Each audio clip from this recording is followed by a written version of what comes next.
बहुत बहुत धन्यवाद।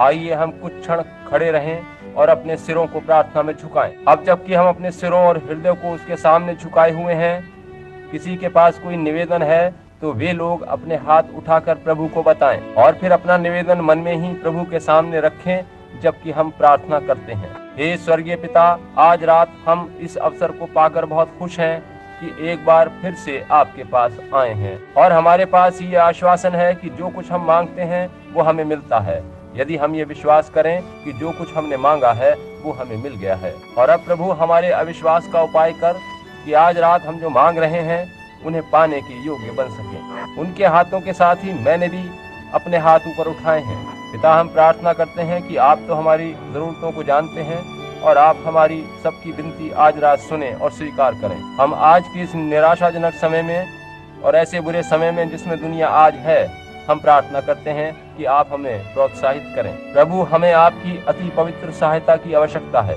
हमारी प्रार्थना है कि आप अपने वचन के द्वारा हमें ढांढस बंधाएं ताकि हम जान सकें कि प्रभु यीशु के आगमन से ठीक पहले हमें किस प्रकार व्यवहार करना है। पिता, इस विनती को स्वीकार करें।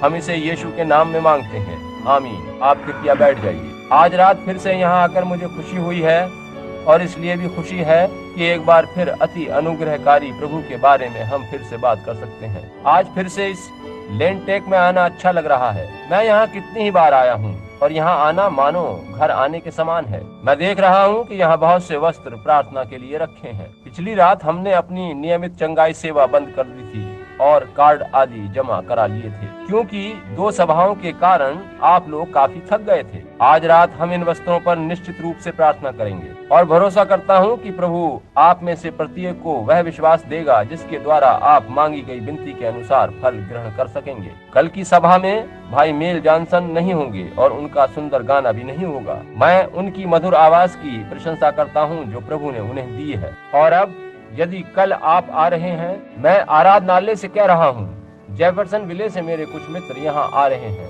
मैं सोचता हूँ कि फिलाडेल्फिया चर्च में प्रार्थना सभा होनी है जहाँ भाई मीड सेवक हैं। मुझे नहीं पता कि आपके यहाँ भी सभा होनी है या नहीं होनी है। कितने बजे? 11 बजे? 11 बजे प्रार्थना होगी। मैं सोचता हूँ कि मैं 1, 1:30, 2, 3 बजे तक मुझे यहाँ होना है और फिर शाम को 7 बजे दोबारा यहाँ सभा होनी है। अतः यदि आपकी अपने गिरजे में प्रार्थना नहीं होनी है तो आप सभी यहाँ पर सभी में आमंत्रित हैं। निश्चित रूप से हम आपको आपकी जिम्मेदारी से पीछे हटाना नहीं चाहते जो आपके गिरजे के लिए है, क्योंकि हमारा ध्येय ये नहीं है। हमारा उद्देश्य तो उनको थामना है जिन्हें अभी तक उद्धार नहीं मिला है, जिन्हें अभी तक पवित्र आत्मा नहीं मिला है और जो इसकी जरूरत महसूस करते हैं। हम उनकी सहायता करने के लिए यहाँ मौजूद हैं। तब सभी गिरजों के जितने लोग बीमार और दुर्बल हैं, हम उनके लिए प्रार्थना करेंगे और आप अपने उन्हीं गिरजों को वापस लौट जाएं जहाँ से आप आए हैं। यदि आपको पवित्र आत्मा मिलता है और चंगाई मिलती है तो आप एक गवाही लेकर जाएं और दूसरों को बताएं। चाहे आपका गिरजा ऐसी बातों का विश्वास न भी करे तब भी आप वहाँ जाएं। समझे, जहाँ बहुत प्रकाश है वहाँ प्रकाशमान होना सरल है। अगर हम चाहते हैं कि जहाँ प्रकाश नहीं है वहाँ प्रकाश चमके, इसी स्थिति में प्रकाश अपना उत्तम प्रभाव डाल सकता है। और भाई वेले, धन्यवाद। भाई वेले माइक ठीक करने लगते हैं और कहते हैं, यहाँ इस तरह से खड़े होइए, हम ध्यान रखेंगे कि आवाज लोगों तक पूरी तरह से पहुँचती रहे। भाई वेले सोच रहे थे कि आवाज ठीक से नहीं आ रही है। क्या बेहतर है? ठीक है, बहुत अच्छा। अब आज रात चूंकि चंगाई सभा नहीं होनी है, मैं थोड़ा जल्दी आपको छोड़ दूंगा। मैं हर रात आपसे यही कहता हूँ कि मैं 9:30 बजे तक समाप्त करने की कोशिश करूंगा और इस समय 9 बजने में 5 मिनट है। समय पास आ गया है। तब तक मैं अपनी बात कह चुकूंगा क्योंकि सुबह भी मैंने आपको 2 घंटे तक बिठा कर रखा था। शायद आप बहुत थक चुके होंगे और कल जब मैं शहर छोड़कर जाऊंगा तो बहुत खुश होंगे, मगर मैं चाहता हूं कि बस मैं 20 मिनट बातचीत करूं। मगर मुझे तब तक बोलना पड़ता है जब तक मैं थक ना जाऊं और मुझे पता है कि उस समय तक आप भी थक चुके होते हैं। इस तरह से मेरी बात कभी भी खत्म नहीं हो पाती। मैं बस रुक जाता हूं ताकि कुछ आराम कर सकूं। अब आज रात मैं चाहता हूं कि आप पवित्र शास्त्र में से यशाया नबी की पुस्तक और उसका 6ठा अध्याय निकालें और फिर हम पढ़ने से पूर्व परमेश्वर से प्रार्थना करेंगे कि वह अपने वचन पर आशीष दे ताकि वचन हमारे लिए जीवंत बन जाए। हम कुछ क्षणों में सिर को झुकाएंगे। हम पहले वचन में से पढ़ेंगे और आप ध्यान से सुनिए। जिस वर्ष उजैया राजा मरा, मैंने प्रभु को बहुत ही ऊंचे सिंहासन पर विराजमान देखा और उसके वस्त्र के घेर से मंदिर भर गया। उससे ऊंचे पर साराप दिखाई दिए। उनके 6 पंख थे। 2 पंखों से वे अपने मुंह को ढांपे थे और 2 से अपने पांवों को और 2 से उड़ रहे थे। और वे एक दूसरे से पुकार कर कह रहे थे, सेनाओं का यहोवा पवित्र पवित्र पवित्र है, सारी पृथ्वी उसके तेज से भरपूर है। और पुकारने वाले के शब्द से देवड़ियों की नींवें डोल उठी और भवन धुएं से भर गया। तब मैंने कहा, हाय हाय, मैं नाश हुआ, क्योंकि मैं अशुद्ध होंठ वाला मनुष्य हूँ और अशुद्ध होंठ वाले मनुष्यों के बीच में रहता हूँ, क्योंकि मैंने सेनाओं के यहोवा महाराजाधिराज को अपनी आंखों से देखा है। तब एक साराप हाथ में अंगारा लिए हुए, जिसे उसने चिमटे से वेदी पर से उठा लिया था, मेरे पास उड़कर आया और उसने उससे मेरे मुंह को छू कर कहा, देख, इसने तेरे होंठों को छू लिया है, इसलिए तेरा अधर्म दूर हो गया और तेरे पाप क्षमा हो गए। तब मैंने प्रभु का ये वचन सुना, मैं किसको भेजूं और हमारी ओर से कौन जाएगा? तब मैंने कहा, मैं यहाँ हूँ, मुझे भेज। आइए हम प्रार्थना करें। प्रभु यीशु, इस अत्यंत अनुग्रहकारी वचन को आज रात समझ पाने में हम सक्षम नहीं हैं, मगर हम आपकी सहायता मांगते हैं प्रभु, कि इस शिकागो नगर में एक बार फिर से सुसमाचार प्रचार हो सके। प्रभु, इस प्रार्थना को स्वीकार करें और काश ये प्रभाव सदा कायम रहने वाला प्रभाव हो। इस विनती को स्वीकार करें, इसे हम यीशु मसीह के नाम में मांगते हैं, आमीन। अब इसमें से मैं एक विषय चुनना चाहता हूँ जिसका शीर्षक है प्रभाव। आप देखिए कि हम दूसरों को कुछ ना कुछ प्रभावित करते हैं। हम जो कुछ करते हैं उससे दूसरे प्रभावित होते हैं। हमारे व्यवहार, हमारी बातचीत, हमारे जीवन से प्रभाव पड़ता है और वह सब कुछ जो हम करते हैं उससे कोई दूसरा प्रभावित होता है। और आप अब जानते हैं कि बहुत से लोग गिरजे नहीं जाते। उनकी गिरजे के बारे में गलत धारणाएं हैं।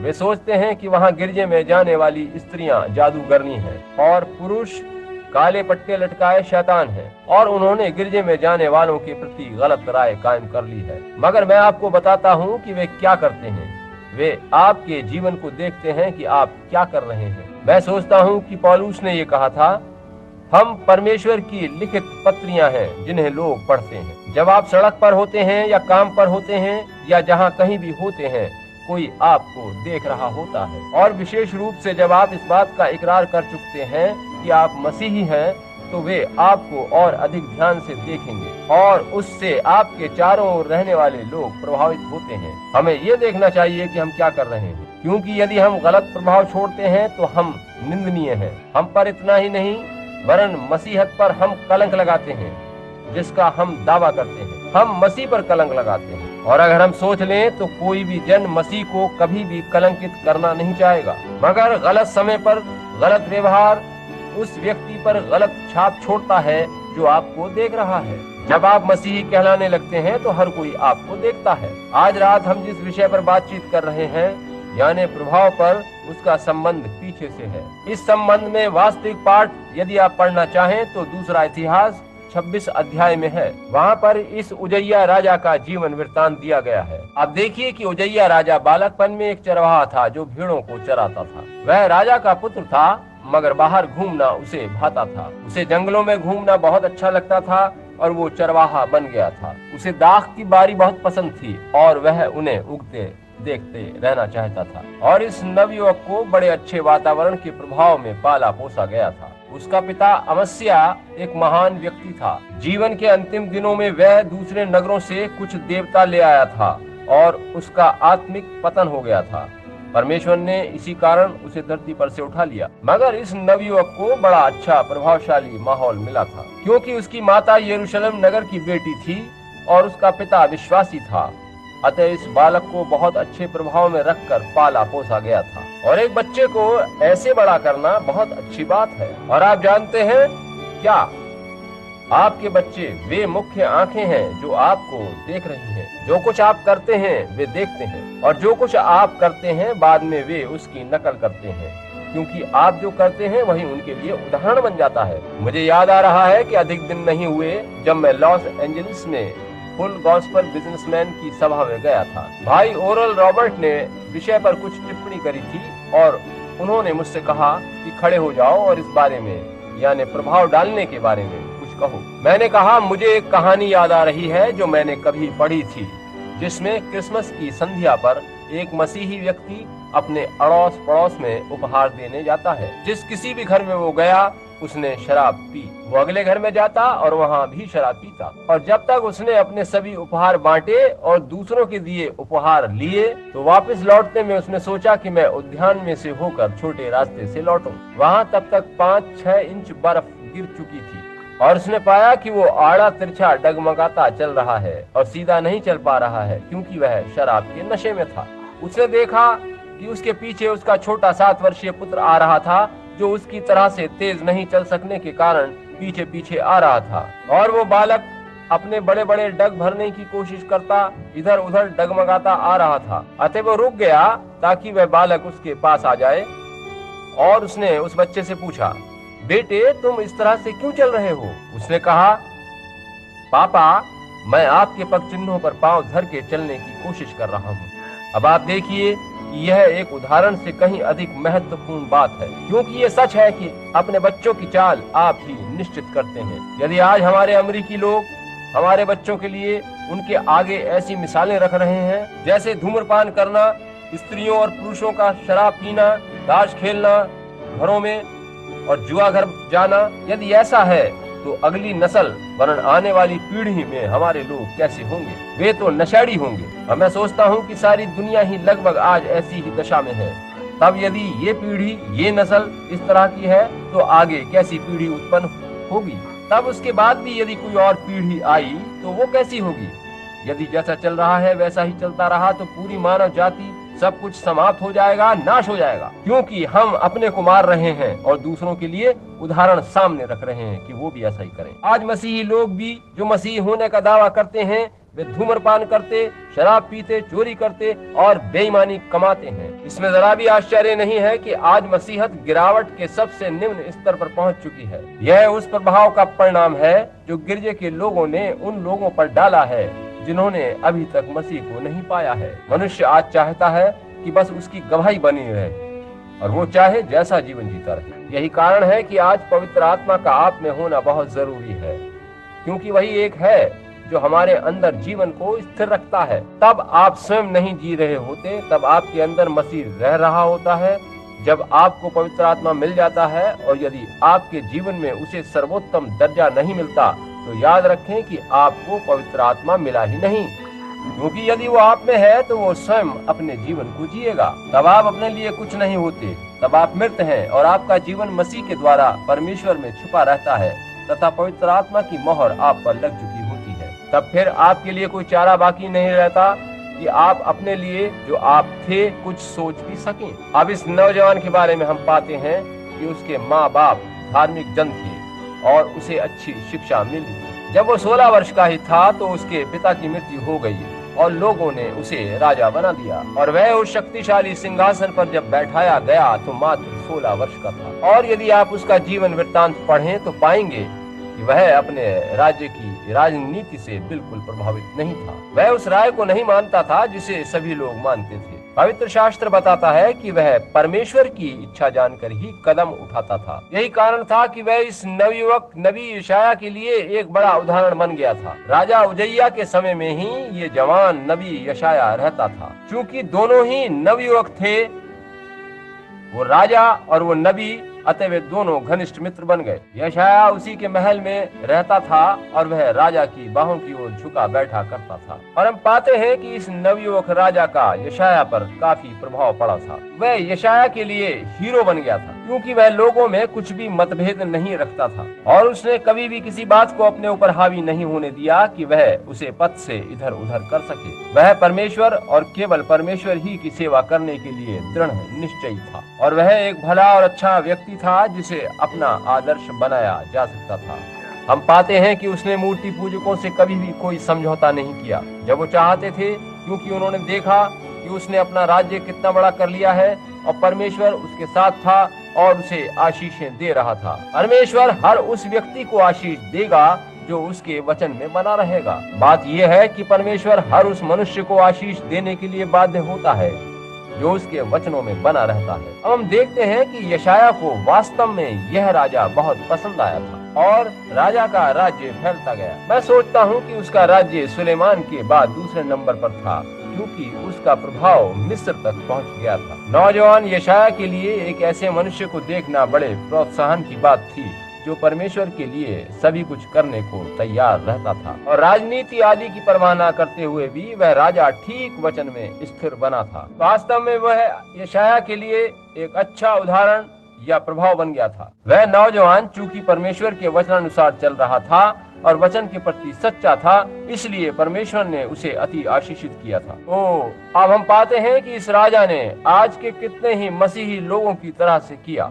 जब तक वो नम्र बना रहा, परमेश्वर ने उसे आशीष दी। मगर पवित्र शास्त्र हमें बताता है कि जब वह सामर्थी हो गया, जब उसे सभी कुछ मिल गया और वो पूरी तरह आश्वस्त हो गया, तो अपने मन में भूल गया और तभी उसकी गाड़ी पटरी से उतर गई। और आज गिरजों के साथ भी यही स्थिति है। ऐसा हमेशा होता है कि जब मनुष्य सोचता है कि वह आत्मनिर्भर है, तो वह फिर प्रार्थना करना छोड़ देता है और अपनी सेवकाई के लिए फिर परमेश्वर की मंशा की प्रतीक्षा नहीं करता। यदि आप मेरे इस विचार को क्षमा करें तो मैं कहूंगा कि मैं एक उस लेखक से सहमत हूं जिसने कहा है, यही कारण है कि इस अंत समय की बेदारी वाले अनेकों प्रचारक चूर चूर होकर रह गए हैं। कुछ को तो शराब पीकर वचन प्रचार करता पाया गया और किसी ने कुछ और गड़बड़ी करी। ऐसा इसलिए हुआ कि वे सोचने लगे थे कि वे अब सामर्थी हो गए हैं और ऐसा ही प्रभाव उन्होंने लोगों पर डाल रखा था। वे सोचते थे कि उनके छोटे से राज्य में लोग इस प्रकार से उनकी मुट्ठी में हैं कि वे जो चाहे कर सकते हैं और लोग ध्यान नहीं देंगे। मगर परमेश्वर देखता है, आप समझे, वही एक है जो ध्यान देता है। नबूकदनेस्सर की तरह से जब वो एक दिन यूं बोला था कि देखो मैंने कितना बड़ा साम्राज्य बना लिया है, और तभी प्रभु के दूत ने उसे मारा था। चाहे कोई पुरुष, स्त्री, बिशप, कार्डिनल, कोई भी क्यों ना हो, जब आप ये सोचने लगे कि आप अब स्वयं अपने ऊपर आधारित हैं, सामर्थी हैं, तो अच्छा होगा कि सावधान हो जाएं और आप बचाव की सोचें, क्योंकि परमेश्वर आपको इस तरह नहीं चलने देगा, क्योंकि वह अपनी महिमा किसी को नहीं देता। नहीं श्रीमान, महिमा परमेश्वर सिर्फ अपनी ही चाहता है। कभी कभी परमेश्वर किसी मनुष्य को आशीष देकर उसे एक सेवकाई ऐसी दे सकता है जो दूसरे भाई की सेवकाई से अच्छी हो, अच्छी नहीं वरन कुछ भिन्न हो, और वो मनुष्य अपना सीना फुलाकर छाती चौड़ी करके डींग मारने लगे और वो ऐसे व्यवहार करे मानो आपको उड़ाकर फेंक देगा। और मैं समझता हूँ कि उसी वक्त से वह व्यक्ति मानो द्वार से बाहर किया जा रहा है, क्योंकि परमेश्वर ऐसे व्यक्ति का उपयोग नहीं कर सकता। ये राजा स्वयं को सामर्थी समझने लगा, हालांकि वो बड़ा भक्त जन था। उसने सोचा कि वह अब सारी बातों के लिए घमंड कर सकता है और यह कि वह अब जो मन में आए वही कर सकता है, उसे किसी से पूछने की जरूरत नहीं है। मगर याद रखिए कि हम सर्वदा परमेश्वर के अधीन हैं। परमेश्वर हमारा परमेश्वर है। हम पाते हैं कि वह इतने अधिक घमंड से भर गया कि उसने सोचा कि वह याजक द्वारा किए जाने वाले काम को भी कर सकता है, क्योंकि परमेश्वर ने उसे आशीषित किया था। अतः उसने धूपदानी ली और धूप जलाने को यहोवा के भवन में पहुंच गया। इस प्रकार वह अपने उत्तरदायित्व से हट गया। ऐसा ही मैं हमेशा इन फुल गॉस्पेल बिजनेसमैन वालों से कहता हूँ कि आप कभी भी प्रचारक बनने की कोशिश न करें। प्रचारकों को सारी बातें ठीक रखने के लिए काफी कठिनाइयों का सामना करना पड़ता है, और तब भी हम बहुत कमताई के साथ अपना काम कर पाते हैं। और इसके लिए एक व्यापारी को लेना तो विशेष रूप से गलती होगी जिसे इस कार्य के लिए बुलाया ही नहीं गया है। देखिए, जब आप ऐसा करते हैं तो आप अपनी सीमाएं लांघ रहे होते हैं। आपको इससे सबक लेना चाहिए। बहुत से लोग आज ऐसे हैं जो आज रात मंचों से वचन प्रचार की सेवकाई कर रहे हैं, जिन्हें वहां होना ही नहीं चाहिए, क्योंकि वे यह सब इसलिए कर रहे हैं कि उन्हें कहीं का निमंत्रण मिल जाए, या कि वे मशहूर हो जाएं, या उन्हें दूसरों से कुछ अधिक प्राप्त हो जाए, या इस प्रकार करने से कोई आपकी प्रशंसा करे, पीठ थपथपाए या कुछ ऐसा ही करे। देखिए, कभी कभी वे याजक बन जाते हैं। यीशु ने कहा था, वे विधवाओं के घर जाते हैं और ऊंचे पदों पर आसीन होने की चाह रखते हैं और दिखावा करते हैं और बड़ी देर तक प्रार्थना करते हैं। उसने कहा था, तुम लोग बहुत दंड के अपराधी ठहरोगे। समझे, हमें कभी भी उस हालत में नहीं पहुंचना है। हमें सर्वदा ये याद रखना चाहिए कि परमेश्वर चाहता है कि हम नम्र बने। ऊपर उठने का मार्ग स्वयं को नीचा रखने में है। आप स्वयं को नम्र और दीन बनाएं और वह आपको ऊपर उठाएगा, और यदि आप स्वयं को ऊपर उठाएंगे तो वह आपको नीचाइयों में उतार देगा। अब यहाँ हम पाते हैं कि इस राजा ने उस सेवक का स्थान लेने की चेष्टा करी जिसके योग्य वो नहीं था। परमेश्वर ने उसे आशीषें दी थी, वह महान व्यक्ति बन गया था। सारी दुनिया के देशों के विरुद्ध उसने अपना राज्य अति सुदृढ़ कर लिया था। वे लोग आते, उसकी बड़ाई करते, उसे पशु, भेड़ें आदि भेंट दिया करते थे और उसके पास चरवाहे थे।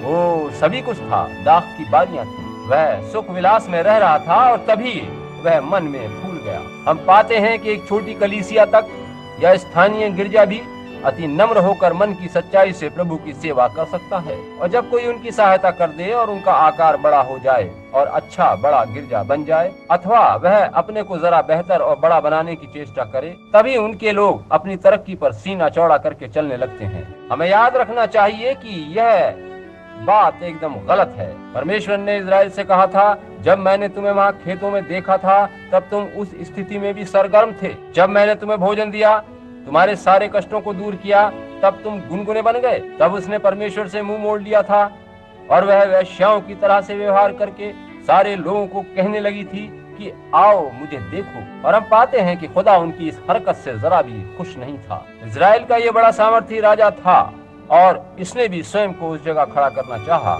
जिसके लिए वह अभिषिक्त नहीं किया गया था। और हम पाते हैं कि याजकों ने दौड़कर उसे रोका और समझाया था, ये तेरा काम नहीं है, तुझे ऐसा नहीं करना चाहिए, क्योंकि इस काम के लिए परमेश्वर ने अलग से लोगों को मखसूस कर रखा है। ओ काश सेवक और उनकी सेवकाई मखसूसियत के स्तर पर करी जा सकती। काश लोग समझ सकते कि सुसमाचार प्रचार का ये अर्थ नहीं है कि गिरजे में सदस्य संख्या बढ़ाई जाए, वरन ये उस कार्य के प्रति मखसूसियत है जिसके द्वारा परमेश्वर के राज्य में नए बालक जन्म लेते हैं। इससे कुछ मतलब नहीं, इससे कुछ सरोकार नहीं कि वे किस गिरजे में जाते हैं या कहाँ के हैं। मतलब तो है कि लोग नया जन्म प्राप्त करें। आज हम देखते हैं कि जब किसी मनुष्य को परमेश्वर खड़ा करता है और उसकी सेवकाई में वह अद्भुत कार्य प्रकट करता है, तो उसे स्वीकार करने में लोगों को बहुत कठिनाई होती है। उसकी नकल करने वाले पैदा हो जाते हैं और वे लोग आकर कहने लगते हैं कि ऐसा है वैसा है, और वे भी कुछ भिन्न भिन्न तरह की बातें करने लगते हैं। मैं एक व्यक्ति के बारे में जानता हूँ जो आज दुनिया में है, बड़ा भला मनुष्य है और वचन का अच्छा प्रचारक भी है। मैं कहूँगा कि वह असली भाई है। अधिक दिन नहीं हुए जब मैं उससे बात कर रहा था और वह उत्तेजना पाने को पवित्र आत्मा पाना समझता है, और उसकी सेवकाई का सारा आधार सनसनाहट या उत्तेजना ही है। वे लोगों को अनंत जीवन के लिए बपतिस्मा देते हैं।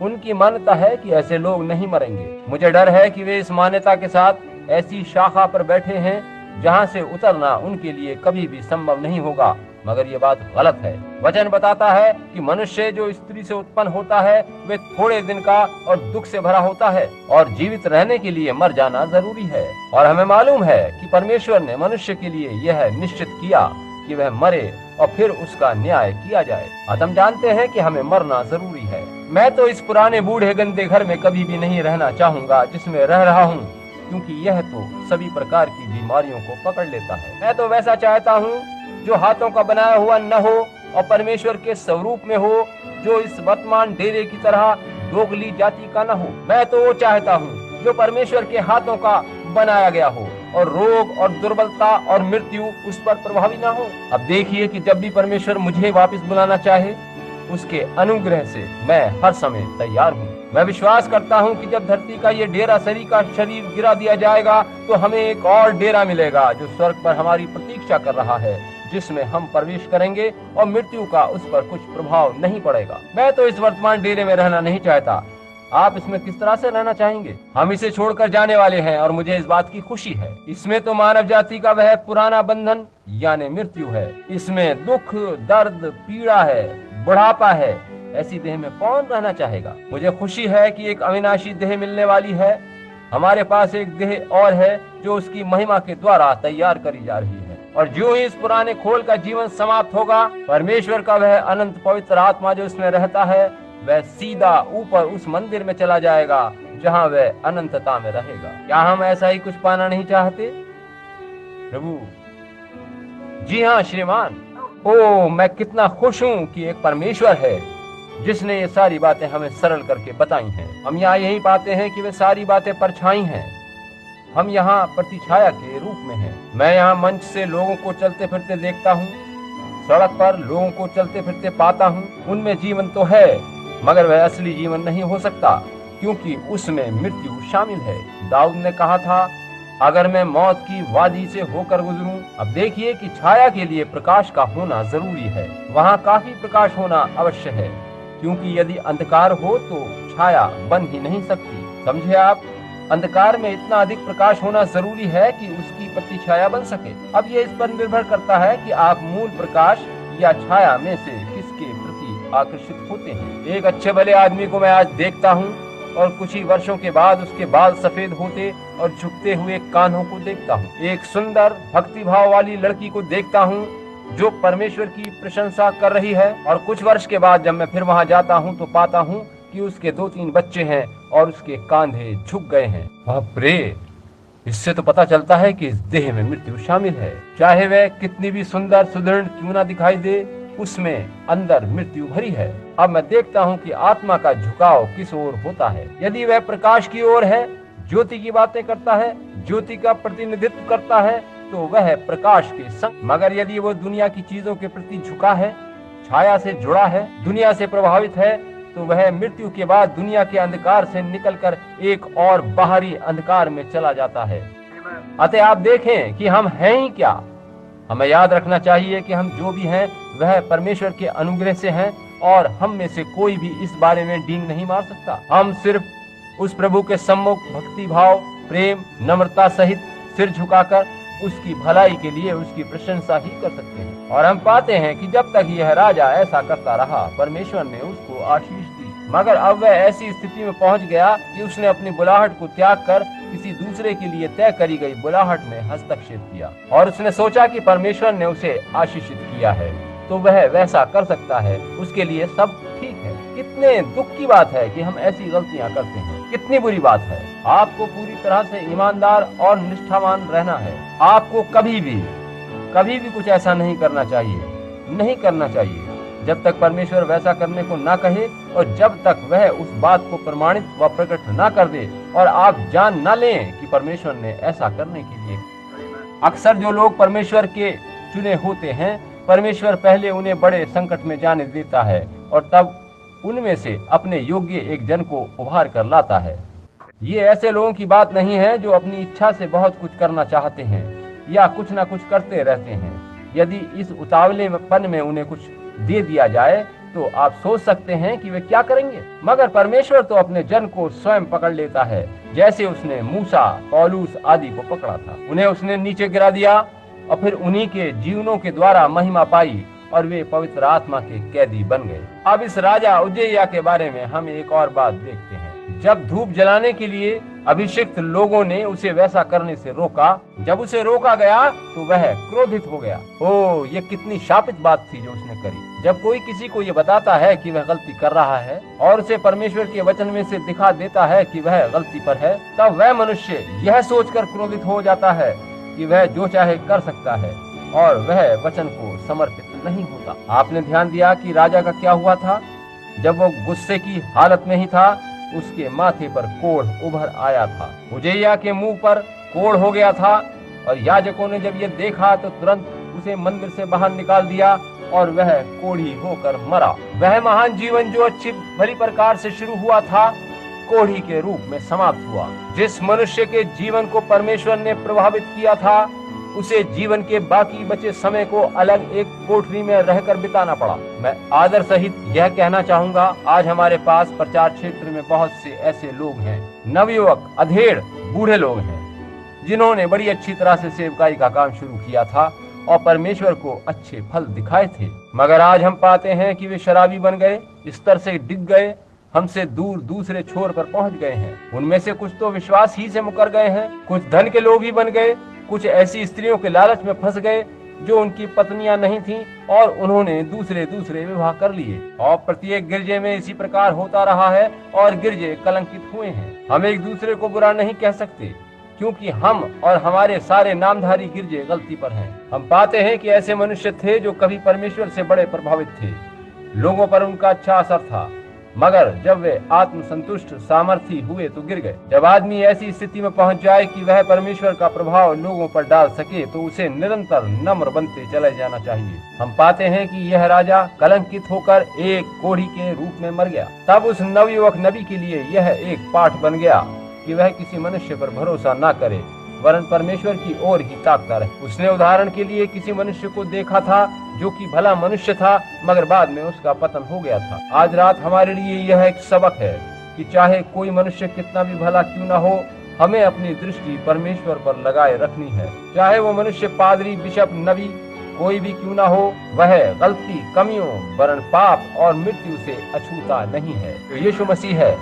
केवल वही एक है। इससे यशायाह ने सबक सीखा कि परमेश्वर अपने जन के लिए काम स्वयं तय करता है। एक मनुष्य को यह अधिकार कदापि नहीं है कि वह कहे कि एक सेवक बनकर मैं अपनी जीविका अच्छी प्रकार चला सकता हूँ, या मैं सोचता हूँ कि मैं सेवकाई का काम सीख लूँ, मैं सोचता हूँ मैं ये करूंगा, वह करूंगा, या कुछ और करूंगा। मैं सोचता हूँ कि मैं इस वरदान की नकल कर लूं जो परमेश्वर ने इस व्यक्ति को दिया है, मैं भी बड़ी बड़ी सभा आदि कर लूंगा। लोग ऐसा सोचते हैं और आज हम बहुतायत से ऐसा होते देख रहे हैं। मगर आप देख रहे हैं कि यहाँ पर यशायाह ने सबक सीखा कि परमेश्वर अपने जन का स्थान स्वयं तय करता है, परमेश्वर ही उसे स्थापित करता है। परमेश्वर ने इसको राजा बनाया था, याजक नहीं बनाया था। उसे राजा की स्थिति में बने रहना चाहिए था। यशायाह ने एक पाठ सीखा कि आपको कभी भी दूसरे का स्थान लेने की कोशिश नहीं करनी चाहिए। जब उसने देखा कि उसका महान हीरो कलंकित होकर मर गया है,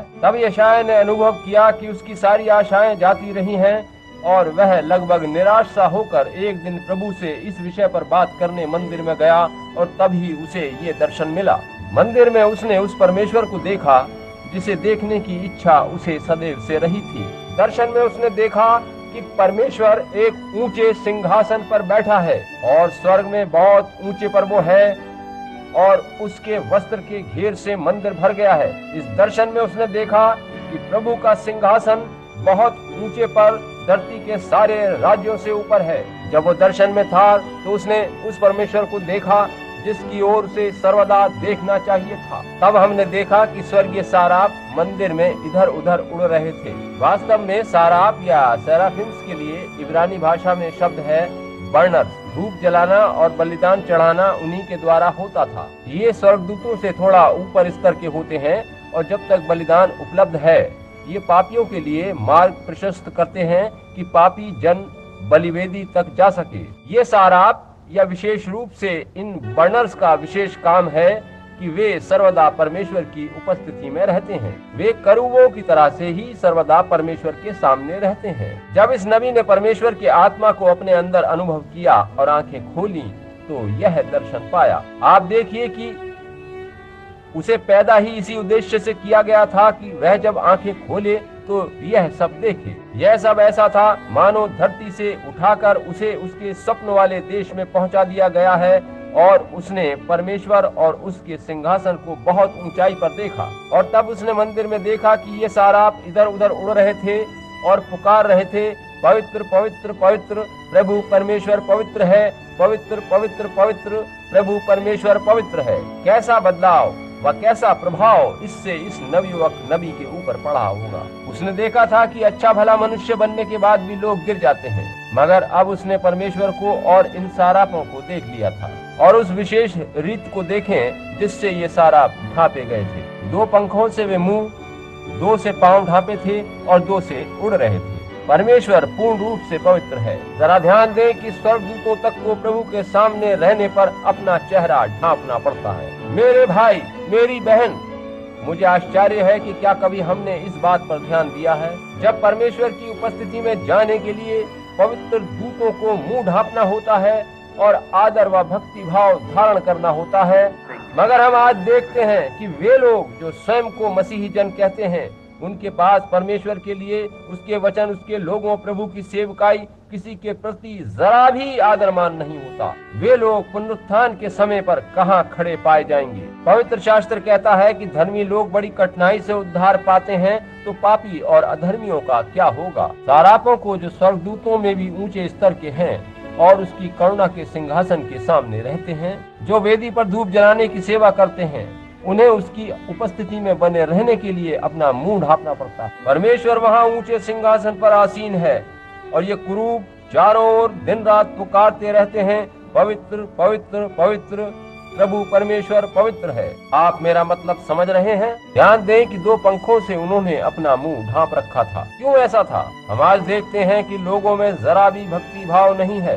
लोग गिरजों में जाते हैं और जहाँ सुसमाचार प्रचार किया जा रहा होता है वहाँ बैठकर गपशप करते, हंसते, बातचीत करते और उपहास उड़ाते रहते हैं। कोई भक्ति भाव नहीं है। वे सड़कों पर मिलते हैं और आप उनसे किसी तरह के आदर की आशा नहीं कर सकते। हमें ऐसा नहीं करना चाहिए। मगर लोगों का आदर करना कम से कम मसीहत की मांग तो है ही। आपको कहना चाहिए कुछ ऐसा, गुड मॉर्निंग भाई, या कुछ ऐसा ही कहना चाहिए। कुछ लोग उत्तर देंगे, हेलो प्रचारक। ओह, ऐसा होना तो साधारण बात हो गई है। याद रखिए कि यीशु ने कहा था कि जो तुम इनके साथ करते हो वह मेरे साथ करते हो। जो मुझे ग्रहण करता है वह मेरे भेजने वाले को भी ग्रहण करता है, और जो कोई उन्हें ग्रहण करता है जिन्हें मैं भेजता हूँ तो वह पिता को भी ग्रहण करता है। जो तुम उनके साथ करते हो मानो वह तुमने मेरे साथ किया है। और क्या आप जानते हैं कि अभक्ति या भक्तिहीनता क्या होती है? इसका मतलब है वे परमेश्वर की उपस्थिति के प्रति सचेत नहीं है। दुनिया इतनी साधारण और धर्म इतना नीचे जा चुका है कि आदर सम्मान जरा भी बाकी नहीं बचा है। हमेशा से ऐसा ही होता आया है। उन सिपाहियों को देखिए। हम आज रात सोच सकते हैं कि उन सैनिकों के लिए ये कितनी भयंकर और असावधानी की बात थी जिन्होंने हमारे यीशु मसीह के मुंह पर चिथड़ा लपेट दिया था, इसलिए कि यदि वह नबी है तो मन की बातें बता सकता है। उसका मजाक उड़ाया था। उन्होंने उसके मुंह को चिथड़े से ढांपकर वहां दालान में बिठा दिया और एक छड़ी उसके सिर पर मारी, और फिर दूसरे ने उस छड़ी को लेकर उसके सिर पर मारा और पूछा कि अगर तू भविष्य देखता है तो बता कि हम में से किसने तुझे मारा है। देखा, कोई आदर सम्मान उनमें नहीं था, उनमें जरा भी नैतिकता नहीं थी। मगर वो महिला जिसने उसके वस्त्रों को छूकर चंगाई पाई थी, उसके पास काफी विश्वास। आप देखिए कि हमें परमेश्वर की उपस्थिति के प्रति सचेत रहना जरूरी है।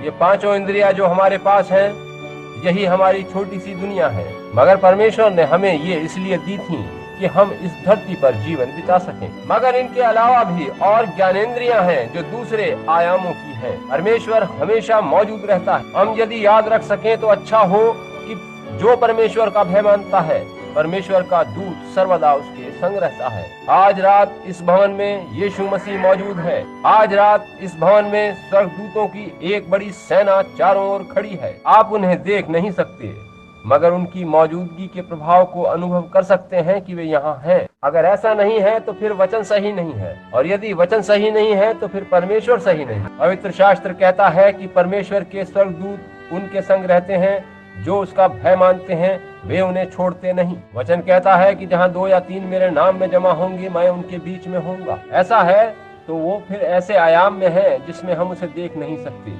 हमारी 5 चेतना या इंद्रियां उससे संपर्क नहीं कर सकती। यीशु मसीह यहाँ उपस्थित है। अगर हम उसकी उपस्थिति के प्रति सचेत रह सकें, वह यहाँ है। न केवल यहाँ, वरन जब आप सड़क पर जा रहे होते हैं या कहीं भी होते हैं, वह वहीं होता है। आप जो विश्वासी बन गए हैं और परमेश्वर का भय मानते हैं, आप जहाँ भी हो वो आपके संग होता है। परमेश्वर के दूत आपके साथ साथ चलते हैं। याद रखिए, जो कुछ आप करते हैं या जो कुछ भी आपके विचारों में आता है, वे सब देखते रहते हैं और वे आपके बारे में सब कुछ जानते हैं। अतः हमें इस बाबत सचेत रहना चाहिए। जब आप इस बारे में सचेत नहीं होते, तभी मन माने ढंग से व्यवहार करते हैं। अतः बहुत से लोग आज प्रभु यीशु की उपस्थिति के प्रति सचेत नहीं रहते। यही कारण है कि उनके साथ ऐसी बातें होती रहती हैं जैसी कि आज हमारे सामने है। ये अच्छी बात नहीं है। काश हम दाऊद की तरह से कह सकते, मैं सदा यहोवा को अपने आगे रखता हूँ। ओ, मुझे ये अच्छा लगता है। प्रभु सर्वदा मेरे सामने रहे। जहाँ भी वो जाए मैं उसके पीछे पीछे चलूं। जहाँ कहीं मैं जाऊँ उसकी मौजूदगी का एहसास होता रहे। दूसरे शब्दों में दाऊद ने कहा, प्रभु मेरे आगे आगे चल रहा है। यीशु ने कहा है कि मैं न कभी तुझे छोड़ूंगा न त्यागूंगा। देखो, मैं जगत के अंत तक तुम्हारे साथ हूँ। वह हमें छोड़ नहीं सकता। उसने ऐसा वादा किया है। इन सभाओं का यही उद्देश्य है। और मेरे भाइयों, यही कारण है कि मैंने अपनी सेवकाई नामधारी गिरजों से बाहर रखी है। मेरी चेष्टा है कि लोग देखें कि यीशु मसीह आज भी जीवता है तथा यहाँ मौजूद है। यह बात प्रत्येक विश्वासी जो किसी भी नामों वाले गिरजे में हो और विश्वास करता हो, वो जान ले। दाऊद कहता है कि मेरा प्रभु मेरे आगे आगे है, मैं ना डिगूंगा। अब ध्यान दें कि उन्होंने 2 पंखों से अपना मुंह ढांपा हुआ था। क्योंकि वह परमेश्वर की उपस्थिति में सेवकाई कर रहे थे। यदि परमेश्वर की सेवा करते समय उन्हें अपने पवित्र मुंह को ढांपना पड़ा था, तो एक प्रचारक को किस प्रकार का मनुष्य होना चाहिए। हमको शर्म से अपना चेहरा कितना अधिक ढांप लेना चाहिए। हमें कैसा जीवन जीना चाहिए। परमेश्वर पूर्ण रूप से पवित्र है। हमें निरंतर सचेत रहकर ये याद रखना चाहिए कि परमेश्वर के अनुग्रह से बाहर हम नंगे हैं, पापी हैं, लेकिन यीशु मसीह का लहू हमारे पापों को साफ कर देता है। अब देखिए कि उनके पांव 2 पंखों से ढके थे। यह उनकी नम्रता को दर्शाता है। मूसा जब तक उस जलती झाड़ी में परमेश्वर से नहीं मिला था, वह इतना नम्र नहीं था, मगर उसने देख लिया कि सचमुच वह परमेश्वर है, क्योंकि उसने वादा किए वचन को कहा था। क्या आप समझ पा रहे हैं? मूसा जानता था कि अब छुटकारे का समय निकट है और वहाँ अलौकिक प्रकाश स्वर्ग से उतर आया था और उसने वादे को दोहराया और कहा, मैंने जो वाचा इब्राहिम, इसाक और याकूब से बांधी थी वह मुझे याद है। और मूसा ने अपनी जूती उतार दी। नम्रता उसका सारा आधार बन गई। उसने अपने जूते उतार दिए। पौलुस ने जब उसी प्रकाश के दूत को ऊपर देखा और उसे प्रभु कहकर पुकारा, तो वह धरती पर गिर पड़ा। उसने उसे पहचान लिया। नम्रता उसमें भर गई। अब मैं कुछ भी नहीं हूँ। आश्चर्य नहीं कि ये शायद चिल्ला उठा था, मुझ पर हाय, मैंने सेनाओं के प्रभु परमेश्वर को देखा है। हालांकि वो स्वयं भी नबी था और पौलुस बड़ा मनुष्य था, अच्छी शिक्षा पाए था, मगर जब वह परमेश्वर की उपस्थिति में आया तो उसने स्वयं को नम्र और दीन बना लिया। और जब मूसा परमेश्वर की उपस्थिति में आया तो उसने स्वयं को दीन कर लिया। वह नबी था और उसने परमेश्वर को, वचन को आदर सम्मान दिया। यूहन्ना बपतिस्मा देने वाले को देखिए। यूहन्ना जब वहाँ था और लोगों को बपतिस्मे दे चुका, तो उसने देखा कि स्वर्ग से एक ज्योति नीचे उतर रही है। वह पुकार उठा, देखो परमेश्वर का मेमना जो जगत के गुनाहों को उठा लिया जाता है। तब वो अत्यंत नम्र हो गया और यीशु पानी में उतरकर उसके समीप पहुंचा। अब उस दिन एक प्रश्न मुझसे पूछा गया जो कि आपके दिमाग में भी आ सकता है। यीशु जब जल में उतरा तो यूहन्ना ने कहा, मुझे जरूरी है कि तुझसे बपतिस्मा लूं, तू मेरे पास बपतिस्मा लेने क्यों आया है? एक पुराने बैप्टिस्ट भाई डॉक्टर रॉय डेविस मुझसे कहा करते थे, जब मिशनरी बैप्टिस्ट चर्च में मेरी मखसूसियत हुई थी तब उन्होंने मेरे ऊपर हाथ रखे थे। मैंने इस बारे में उनसे पूछा तो उन्होंने कहा, बिली, मैं बताता हूँ कि क्या हुआ था। आप देखिए कि यूहन्ना ने अपना बपतिस्मा खुद को लिया नहीं था, अतः यीशु ने यूहन्ना को बपतिस्मा दिया था और तब यूहन्ना ने फिर कर यीशु को बपतिस्मा दिया, क्योंकि यूहन्ना यीशु को तब तक बपतिस्मा नहीं दे सकता था जब तक वह बपतिस्मा ना ले ले। मैंने सोचा था कि ये बात तो उचित जान पड़ती है, मगर लगभग 2 वर्ष पहले एक दिन मैं बाहर जंगल में बैठा था। तब पवित्र आत्मा, वो प्रकाश उतर आया और उसने मुझ पर प्रकट किया कि क्या हुआ था। अब ये बात थी जो वहाँ हुई थी।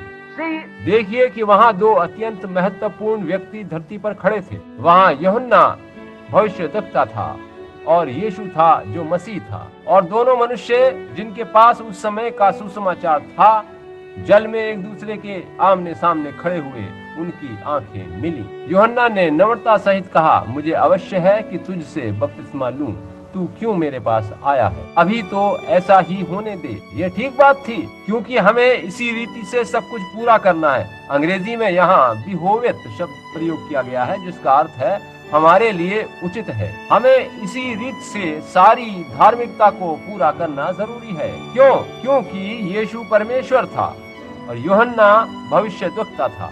यीशु ने ये कहा तो वह तुरंत जान गया कि यूहन्ना नबी होने के कारण उसकी बात समझ गया है, क्योंकि वचन हमेशा नबी के पास ही आता है। क्योंकि व्यवस्था के अनुसार बलिदान किए जाने वाले मेमने को बलिदान चढ़ाने से पहले धोना जरूरी था और यीशु को कुर्बानी से पहले जल में धोना जरूरी था। उसने कहा, अब तो ऐसा ही होने दे। ठीक बात थी, क्योंकि हमारे लिए इसी रीति से सारी धार्मिकता को पूरा करना उचित है। ओ काश हम इसमें से पाठ के लिए एक विषय चुन लें और उस पर कुछ क्षण विचार करें। विश्वासी होने के नाते आज के समय के प्रकाश को देखने के बाद जिसमें हम रह रहे हैं, हमारे लिए उचित है कि हम सारी धार्मिकता को पूरा करें। पेंतकोस्तल गिरजे के लिए ये उचित है कि वह पवित्र आत्मा की बुलाहट की ज्योति में सारी धार्मिकता को पूरा करें। यह उचित नहीं है कि हम स्वयं को दूसरे भाइयों से अलग रखें। यह उचित नहीं है कि हम अपना नामधारी संगठन बना लें और अपने भाई से कुछ मतलब न रखें जिसे हमारी तरह पवित्र आत्मा मिला है। यह हमारे लिए उचित नहीं है कि जब हम परमेश्वर को यहाँ चलता फिरता और अद्भुत काम करता देखें और ठीक उन्हीं बातों को पूरा करता देखें जो उसने कहा था, तो हम बुरा व्यवहार इसलिए करें कि अमुक व्यक्ति हमारे गिरजे का नहीं है, यह ठीक बात नहीं है। हमें मसीही होना चाहिए, भले मनुष्य और परमेश्वर से डरने वाले लोग होना चाहिए। हमें उस पार जाकर किसी भी मनुष्य से हाथ मिलाने के लिए तैयार रहना चाहिए और उसके बिस्तर से उसका कंबल खींच लेने तक का स्नेह हमारे अंदर होना चाहिए। जी हाँ, इस प्रकार हमारे लिए यही उचित है कि हम सारी धार्मिकता को पूरा करें। ऐसा इसलिए किया गया कि यीशु बलिदान किया जाने वाला मेमना था। यूहन्ना इस बात को जानता था क्योंकि उसने उसके ऊपर प्रकाश उतरते देखा था। यूहन्ना ने स्वयं को बहुत नम्र और दीन बनाया क्योंकि वह उस समय तक का सबसे महान व्यक्ति था। मगर जब उसने प्रभु यीशु को आते देखा तो कहा कि मुझे आवश्यक है कि तेरे हाथ से बपतिस्मा लूं। मगर जब उसने यूहन्ना से यूं कहा कि इसी रीति से हमें सारी धार्मिकता को पूरा करना है, तब यूहन्ना मुड़ा और परमेश्वर का सेवक होने के नाते, एक नबी होने के नाते वो समझ गया कि उसे उस समय के वचन को पूरा करना है, क्योंकि उसे पता था कि वह बलिदान है जैसा कि उसने कहा था। उसने कहा था, ये परमेश्वर का कुर्बान होने वाला मेमना है जो जगत के पापों को उठा लिए जाता है। और मेमने को जल से धोना जरूरी था इससे पहले कि वह याजक को बलिदान चढ़ाने के लिए दिया जाता। आमीन। हमारे लिए ये उचित है कि हम सारी धार्मिकता को पूरा करें। जब आप यीशु मसीह का नाम ग्रहण करते हैं तो प्रत्येक उस स्त्री पुरुष को पापों से अलग हो जाना चाहिए जो मसीह का नाम ग्रहण करता है। हम आज पापों का इकरार इस प्रकार से करते हैं मानो कह रहे हो कि मुझे ये पता नहीं था।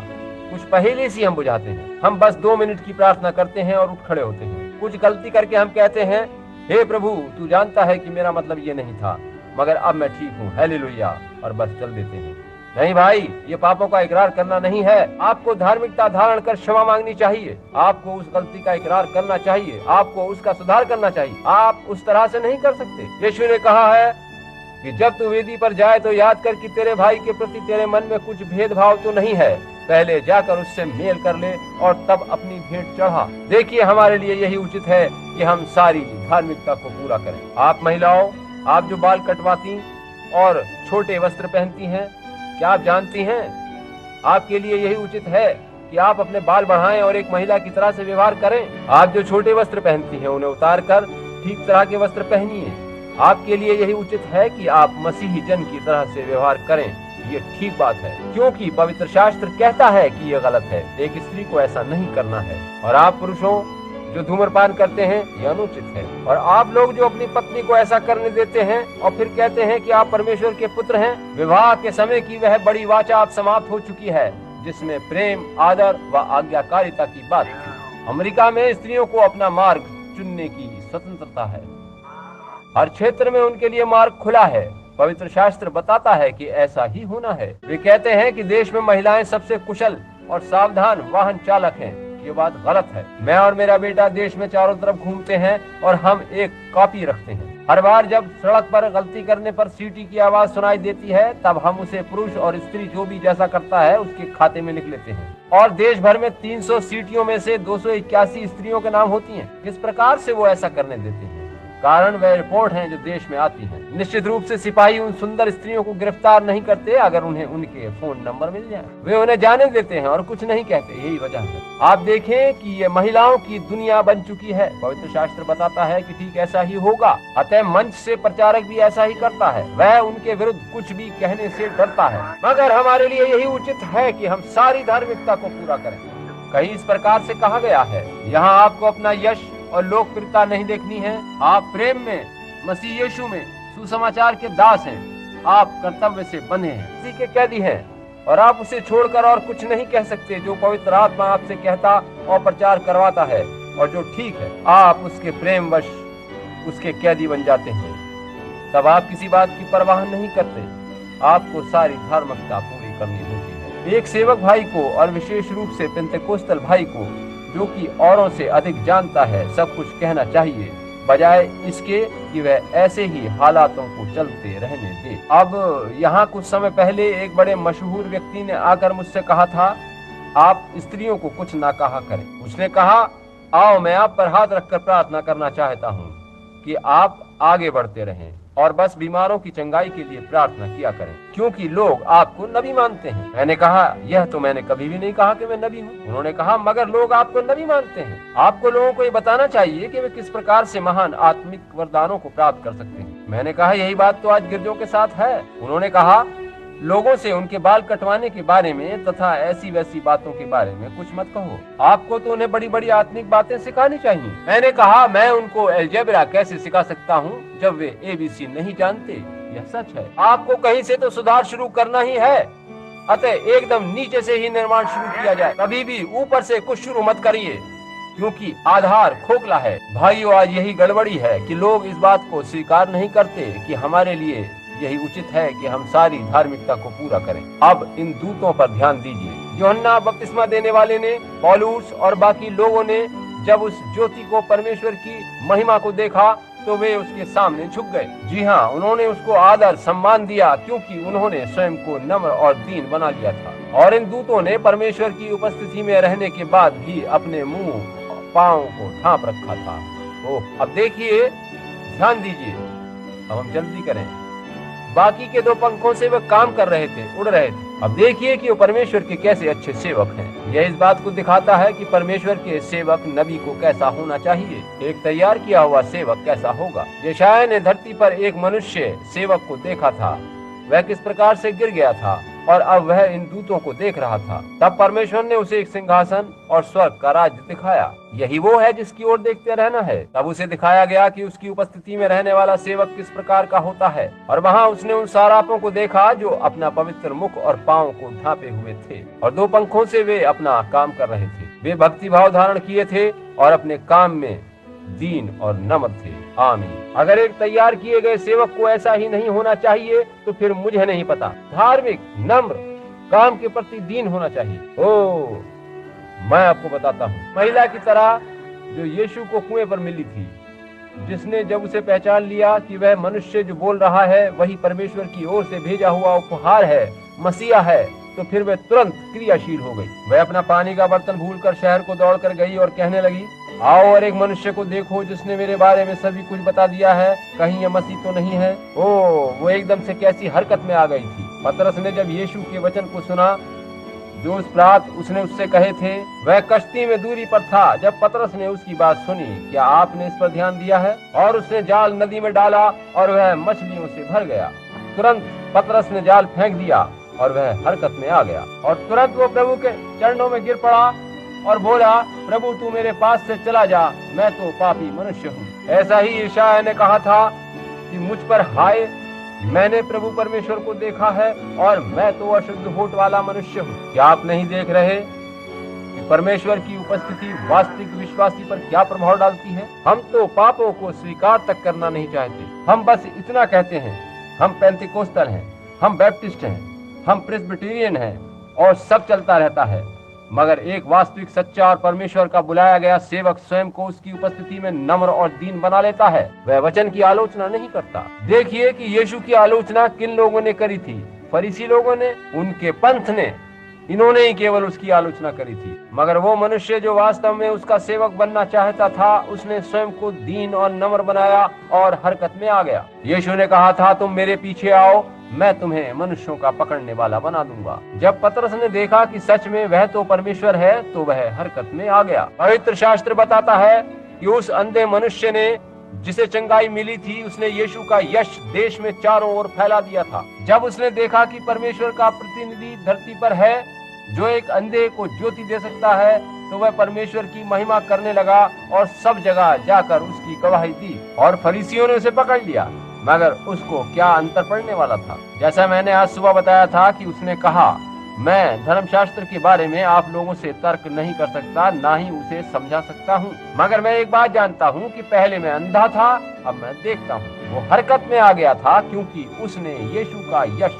सब तरफ फैला दिया था। हो सकता है कि आप उसकी सेवकाई का कार्य न कर रहे हों और उस तरह से उसका यश न फैला सकें, मगर यदि आप ठीक जीवन बिताएंगे तो आपके जीवन से उसकी महिमा प्रकट होगी। पेंतेकोस्त के दिन वहाँ निर्धन लोग, मछली पकड़ने वाले, महसूल लेने वाले, जैसे नम्र और दीन कार्य करने वाले लोग जमा थे। वे परमेश्वर के एक वायदे के पूरा होने की बाट जो रहे थे और 10 दिनों से वहाँ उपरोती कोठरी में थे। और अचानक बड़ी आंधी का सा शब्द सुनाई पड़ा और सारा कमरा स्वर्गीय शब्द से भर गया जहाँ वे बैठे थे, और वे क्रियाशील हो गए क्योंकि उन्होंने परमेश्वर के वादे को सत्य प्रकट होते देख लिया था। वह वायदा उनके सामने जीवंत प्रकट हुआ और वही उन्हें हरकत में ले आया। जब परमेश्वर का वायदा पूरा हुआ तो वह उन्हें हरकत में ले आया। मित्रों, क्या मैं ये कह सकता हूँ कि परमेश्वर के राज्य में पिछले 2 या 3 वर्षों में जो कुछ होता हमने देखा है, उससे प्रत्येक नए जन्म प्राप्त मसीही व्यक्ति को हरकत में आ जाना चाहिए। मगर ऐसा न होने का कारण ये है कि हम ये अनुभव नहीं करते कि यह सब परमेश्वर की ओर से है।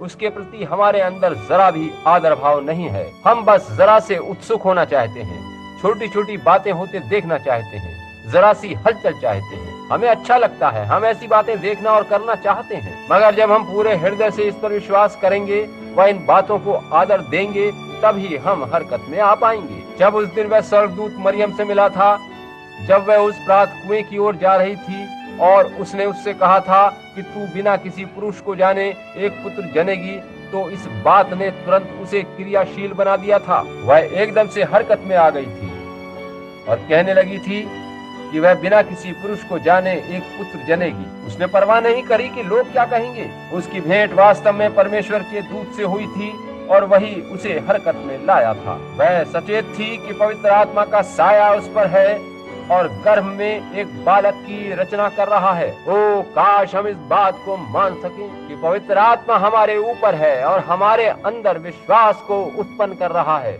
वह भिन्न भिन्न तरह से स्वयं को हमारे ऊपर प्रकट करता है।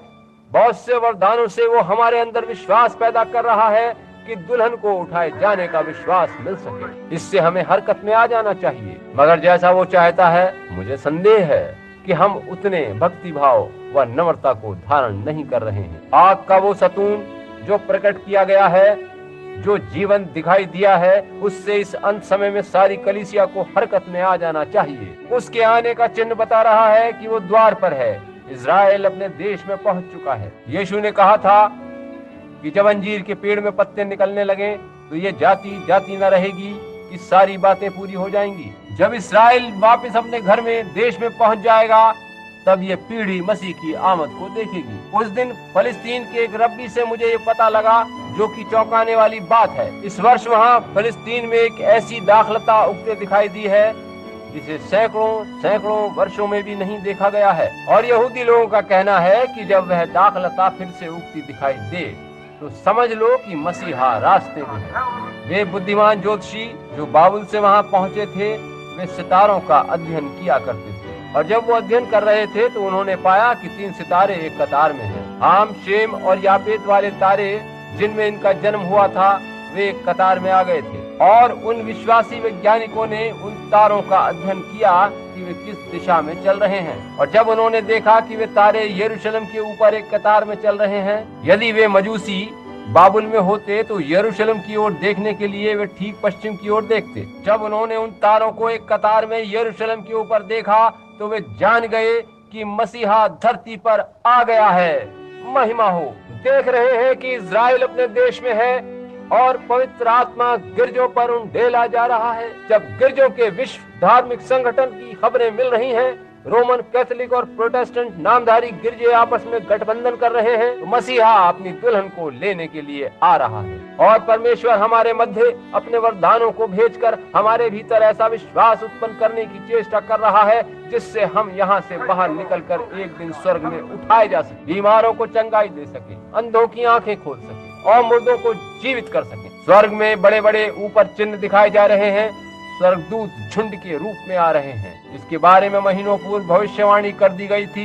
वैज्ञानिकों ने उन्हें देखा है और वे वहां आए। उनका विवरण चित्र पत्रिका में छपा है। ऐसा होने के महीनों पहले ही बता दिया गया था। 7 स्वर्गदूतों ने यहाँ उतरकर कहा कि परमेश्वर की 6 मोहरों का भेद खोला जाएगा, उसका पूर्ण प्रकाशन दिया जाएगा। और ये सब कुछ वैसे ही हुआ जैसा इनके होने से पहले भविष्यवाणी करी गई। और वे लोग इधर उधर देखते और रहस्यपूर्ण दृश्य उन्हें दिखाई देते हैं और वे उन्हें किसी तरह के अलौकिक प्राणी मान रहे हैं। वे उसे उड़नत स्त्री और आकाश व पृथ्वी पर डरावने चिन्ह समझते हैं। मगर ये सारे चिन्ह इशारा कर रहे हैं कि प्रभु यीशु आ रहा है और द्वार पर है। अब एक दाखलता हो गई है।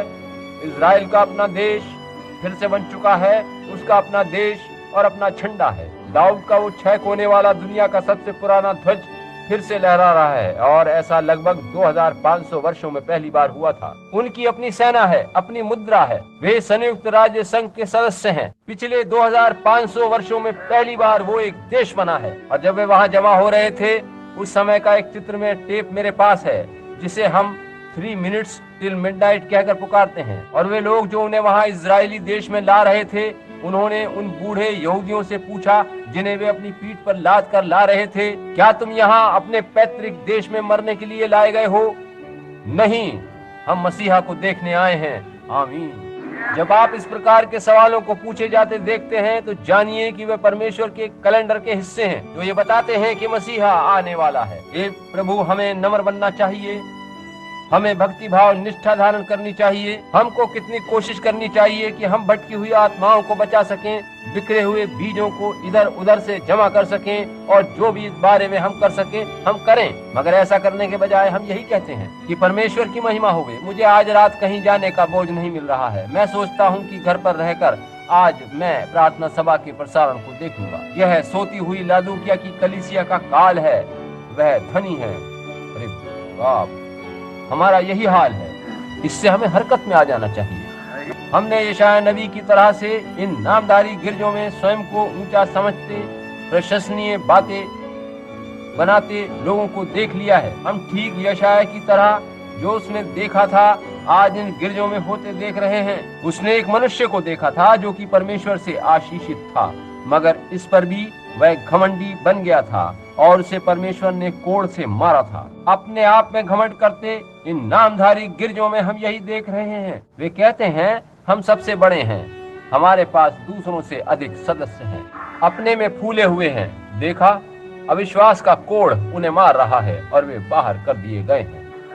हमें तो स्वर्ग से एक उस दर्शन को देखने की लालसा होनी चाहिए थी जो हमें दिखाए कि यीशु मसीह हमारे मध्य में है और उसका प्रतिज्ञा किया वचन पूरा हो रहा है कि वह ऐसा ही करेगा। जी हाँ, ऐसा कुछ जिस पर मनुष्यों के बनाए रीति रिवाजों का कुछ प्रभाव न हो, वरन वह परमेश्वर ही से प्रभावित हो, ऐसा कुछ होते देखने की लालसा होनी चाहिए थी। हम पाते हैं कि राजा उजैया की तरह से उन्होंने वचन को छोड़ दिया है और उसके बदले में मत और सिद्धांतों को अपना लिया है। वे स्वयं को उस पुराने समय के उजैया के समान बना रहे हैं।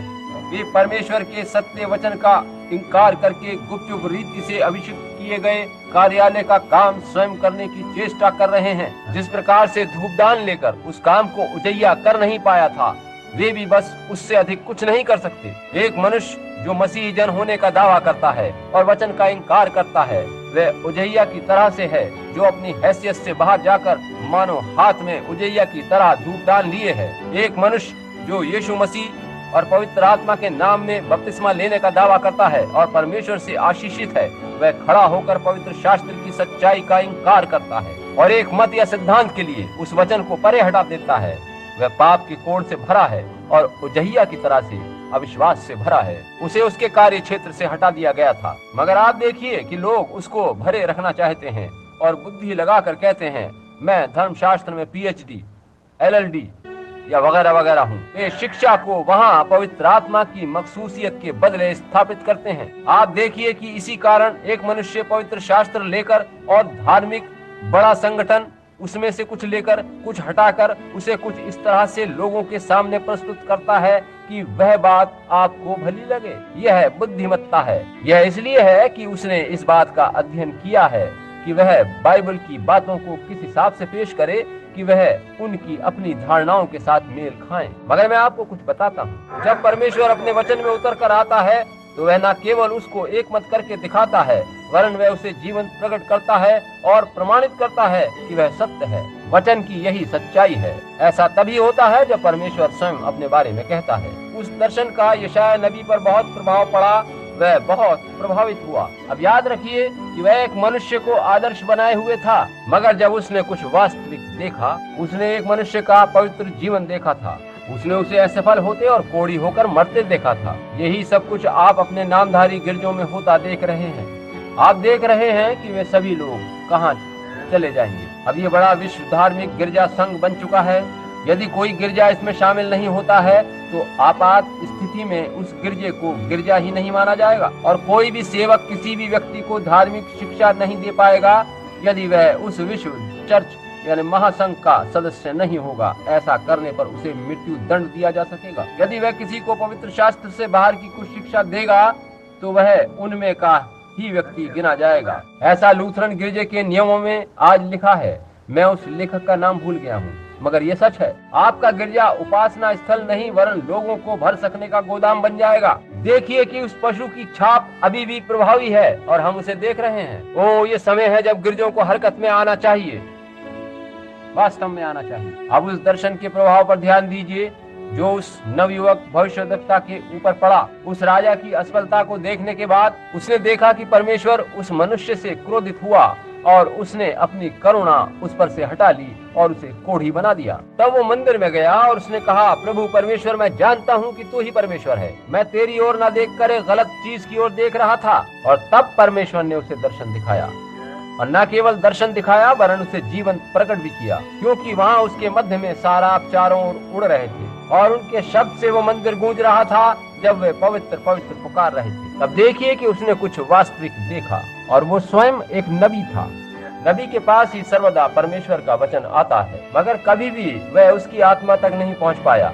वह तो अपने हीरो उजैया की ओर ही देख रहा था। वह तो मानो अपने पादरी ही को सब कुछ समझ रहा था। जब उसने देखा कि राजा ने वचन का पालन नहीं किया, और उसने देखा कि वचन ने उस व्यक्ति को इसलिए डांटा कि वह उस काम को करना चाह रहा था जिससे उसका कुछ सरोकार न था, तो जानते हैं कि क्या हुआ। तब उसने ऊपर दृष्टि की और परमेश्वर प्रभु को देखा। क्या आप पंक्तियों के बीच में छिपे अर्थ को समझ रहे हैं? क्या आप पंक्तियों के बीच की भाषा पढ़ सकते हैं? क्या आप समझ रहे हैं कि मैं क्या कह रहा हूँ? जिस प्रभु यीशु ने ये वायदा किया है कि जैसा लूत के दिनों में था वैसा ही मनुष्य के पुत्र के आने के दिनों में भी होगा, उसी परमेश्वर ने जिसने पवित्र शास्त्र रचा ये कहा है कि यीशु मसीह कल आज और युगानुयुग एक सा है। और उसने कहा है कि जो मुझ पर विश्वास करता है ये काम जो मैं करता हूँ वो भी करेगा। क्या आप मेरा मतलब समझ रहे हैं? तब निष्ठावान हृदय वाले उस मनुष्य ने परमेश्वर की महिमा को हरकत में आते जीवन प्रकट होते देखा, और उसने एक पापी की तरह से दुहाई दी और इकरार किया कि वह पापी मनुष्य है। उसने उससे पहले इतनी सच्ची और वास्तविक कोई भी चीज नहीं देखी थी। उसने स्वीकार किया कि वह पापी है। तब क्या हुआ? जब नबी पापों का इकरार करने लगा तभी पापों को धोने की सच्ची प्रक्रिया शुरू हो गई। जब तक लोग पापों का प्रायश्चित करने के लिए तैयार नहीं होते तब तक इन चंगाई सभाओं को करने की कोई आवश्यकता नहीं है। यदि आप अपने पापों और अविश्वास को मान लेंगे और उन गलतियों को मान लेंगे जो आप कर रहे हैं, तभी परमेश्वर कुछ कर सकता है। मगर जब तक प्रायश्चित न किया जाए कोई सफाई नहीं करी जा सकती। जैसे ही यशायाह ने कहा, मुझ पर हाय, मैं अशुद्ध होंठ वाला मनुष्य हूँ और अशुद्ध होंठों वाले मनुष्यों के बीच में रहता हूँ। तब ही उसके जीवन में पापों की स्वीकारोक्ति आई। तब ही वह करूब अंगारा लेकर आया। क्या आपने ध्यान दिया कि परमेश्वर पापों को साफ करने के लिए किसी धार्मिक शिक्षण संस्था का उपयोग नहीं करता? उसने किसी व्यवस्था या कानून की पुस्तक से उसे साफ नहीं किया, उसने उसे आग से साफ किया, शुद्ध किया। परमेश्वर जब अपने सेवकों को किसी सेवकाई के लिए नियुक्त करता है तो वह उन्हें पवित्र आत्मा व आग से शुद्ध करता है। परमेश्वर आग से शुद्ध करता है। वह पुस्तकों, शिक्षा से नहीं, बुद्धिमत्तापूर्ण विचारों से नहीं या धार्मिक संगठनों से शुद्ध नहीं करता, वरन वो अपने सेवक को पवित्र आत्मा की आग से शुद्ध करता है। तब देखिए कि शुद्ध करने के बाद ही सेवकाई का काम दिया जाता है। तब शुद्ध करने के बाद ही यशायाह को सेवा करने का कार्य सौंपा गया। पापों का इकरार करने के बाद और शुद्ध हो जाने के बाद ही शुद्ध यशायाह ने परमेश्वर को उत्तर दिया, मैं यहाँ हूँ, मुझे भेज। जब यशायाह ने पापों का इकरार कर लिया और आग से उसे शुद्ध बना दिया गया, तब शुद्ध हुआ यशायाह सेवकाई के लिए तैयार था। तब वह तैयार हो चुका था कि दूसरों के लिए वह स्वयं उदाहरण बन सके। वह तब इसके लिए तैयार था कि उसका जीवन दूसरों को प्रभावित कर सके। मगर जब तक उसने पापों का इकरार नहीं किया था और वह शुद्ध नहीं किया गया था, तब तक उसका प्रभाव दूसरों पर अच्छा नहीं था। वह तो बस उस राजा की कठपुतली बना था। अब वो शुद्ध हो चुका था, उसने पापों का इकरार कर लिया था, उसकी बुलाहट आ चुकी थी और अब वह एक नबी के रूप में सेवकाई करने भेजा गया था। और फिर परमेश्वर ने उसे उसकी पुस्तक के 66 अध्यायों में मानो पूरी बाइबल लिखने की सेवकाई दी पूरी बाइबल में 66 पुस्तकें और यशाया की पुस्तक में 66 अध्याय हैं। उसने उत्पत्ति से शुरू किया और बीच में यूहन्ना बपतिस्मा देने वाले के बारे में लिखा और यशाया 65 और 66 अध्याय में सीधा वो सहस्त्राब्दी राज्य यानी मिलेनियम में पहुंच गया। ये ठीक बात है। उसने संपूर्ण पवित्र शास्त्र की रूपरेखा अपनी पुस्तक में दी है। क्योंकि जब उसने परमेश्वर की उपस्थिति को देखा तो स्वयं को अति नम्र बना लिया था। अब उसने क्या किया? जब वो शुद्ध हुआ उसने स्वयं को नम्र और दीन बनाया। जब उसे उस सेवकाई के लिए अलग किया गया और उसने नबी की सेवकाई का काम किया तो उसने लाखों लोगों को प्रभावित किया। हमारे पास आज यशाया की पुस्तक है जिसने उस समय से लेकर आज तक मनुष्यों को प्रभावित किया है। उसका प्रभाव आज भी जारी है। पवित्र शास्त्र कहता है उनके काम उनके बाद भी चलते हैं। जैसा कि पवित्र आत्मा ने पतमुस टापू पर यूहन्ना से प्रकाशित वाक्य की पुस्तक में कहा कि तुझे बहुत से राजाओं, देशों, लोगों पर भविष्यवाणी करनी होगी। प्रकाशित वाक्य की पुस्तक आज भी भविष्यवाणी कर रही है। वे अपने काम से विश्राम पा चुके हैं मगर उनके काम आज भी जारी हैं। उनका जो प्रभाव था उनके बाद भी कार्यरत है। समझे? वास्तव में ऐसा ही है और आज हम पाते हैं कि वही बातें आज भी प्रभाव डालती हैं। हमें प्रभाव डालना ही है। इससे पहले कि हमारा प्रभाव लोगों पर पड़े हमें परमेश्वर को जान लेना है। हमें शुद्ध होना व नम्र बनना है। हमें अपने को बहुत दीन बनाकर ये जानना और सोचना है कि हम कितने छोटे हैं। आप कुछ नहीं है, मैं कुछ नहीं हूँ और हम सभी कुछ भी नहीं है मगर वो प्रभु ही सब कुछ है। वह ही समस्त प्रशंसा के योग्य है। हे परमेश्वर के मेमने, तू ही प्रशंसा के योग्य है। हमें इस बात की जरूरत है कि हम फिर मंदिर में जाएं। हमें जरूरत है कि हम फिर से परमेश्वर की वेदी पर जाएं और अपने मनों में एक वेदी बना लें जिस पर हम स्वयं को समर्पित कर सकें। और तब हम देख पाएंगे कि सेनाओं का वो प्रभु यहोवा इन अंतिम दिनों में फिर से धरती पर आकर वही सब कर रहा है जो उसने तब किए थे जब वो पहले यहाँ आया था। तब आप सारी बातें समझकर चिल्ला उठेंगे, मुझ पर हाय। क्या आप उससे प्रेम करते हैं? आइए हम अपने सिरों को झुकाकर इस गीत को गाएं। आग के अंगारे ने नबी को छुआ। आइए हम इसे गाएं। हे स्वर्गीय पिता, हम प्रतीक्षा कर रहे हैं कि सारा विश्वास हमारे अंदर से साफ किया जाए, क्योंकि ये सच है कि लाखों लोग पाप में शर्मिंदगी की मौत मर रहे हैं। प्रभु, इससे हमारा क्या भला होगा कि हम बिना कुछ पाए, बिना कुछ मिले ही ये स्वीकारें कि हम सब ने सब कुछ पा लिया है। इससे हमें क्या लाभ हो सकेगा कि हम अपनी बौद्धिकता से ये कल्पना करने की कोशिश करें कि हमें कुछ मिल गया है जबकि हम जानते हों कि हमें कुछ भी नहीं मिला है। हमारे स्वर्गीय पिता, हम प्रार्थना करते हैं कि आप हमारे भीतर से सारे अविश्वास को साफ कर दें। हमारे जीवन की सभी दुनियावी बातें हमसे दूर कर दें ताकि हम प्रभु यीशु के लहू से शुद्ध किए जा सकें। प्रभु, उस दिन रात देखे गए दर्शन से मैं ये जान गया हूँ कि इस शिकागो शहर के इस झुंड में दुल्हन का भाग प्रतीक्षा कर रहा है। प्रभु, मैं नहीं जानता कि मैं किस प्रकार से उसे पकड़ सकूं। मैं तो बस बीज बोता जा रहा हूं जहां भी बो सकता हूं। मैं प्रार्थना करता हूं कि परमेश्वर, उनमें से आज रात यदि कुछ लोग यहाँ हैं जिनको अभी तक आपका अनुभव नहीं हुआ है, जिन्होंने परमेश्वर के राज्य को अभी तक जीवन प्रकट होते नहीं देखा है, जिन्होंने कभी ऐसे फल नहीं देखे हैं कि वे अपने जीवनों को पूर्ण रूप से वचनानुसार बना सकें, प्रभु होने दे कि आज की रात ही वह समय हो जब वे ऐसा कर सकें। पिता, इस विनती को स्वीकार कर हम इसे यीशु के नाम में मांगते हैं, आमीन। अब भक्ति भाव और निष्ठा धारण करें। मुझे विश्वास है कि आप मुझे भली प्रकार से जानते हैं। मैं सनकी नहीं हूँ, यदि हूँ तो मैं इस बात को जानता नहीं हूँ। और मैं नहीं सोचता कि परमेश्वर पागल लोगों को स्वीकार करता है। पिछले सारे वर्षों में और कार्य क्षेत्र में कुछ न कुछ घटित होता रहा है। मैं आपका भाई हूँ। मैं अपने पूरे हृदय से विश्वास करता हूँ।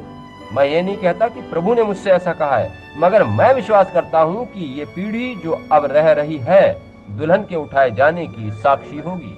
यह कितना निकट है, मेरा विश्वास यही है। मुझे इसके अलावा और कुछ नजर नहीं आ रहा। देखिए कि सारी बातें ठीक ठीक वचनानुसार पूरी हो चुकी हैं। याद रखिए कि सदोम के जलाए जाने से पूर्व अंतिम बात जो हुई उसे याद कीजिए। प्रभु मानवीय देह में प्रकट हुआ था। वह मनुष्य के रूप में आया था। उसने मांस खाया और गाय का दूध पिया और रोटी खाई और बछड़े का मांस खाया था। वहाँ पर उसने भोजन किया था और इब्राहिम ने, जिसने उससे बातें करी थी, उसे सर्वशक्तिमान परमेश्वर कहकर पुकारा था। वो मानवीय देह में था। जी हाँ, वह एक उदाहरण दिखा रहा था कि वह अंतिम दिनों में क्या करने जा रहा था। यीशु ने इसका जिक्र किया था और उसकी सेवकाई जो उसने करी उसे देखिए। पहली चीज जो उसने करी वो ये थी कि उसने इब्राहिम को दी गई वाचा का जिक्र किया। आप इस बात का धर्मशास्त्रीय पक्ष देख पा रहे हैं। देखिए कि उसने कहा कि मैंने तुझसे वायदा किया था और अब मैं उसकी पुष्टि करने आया हूँ। अब हम किस तरह से जान सकते हैं कि वादा पूरा होने वाला है?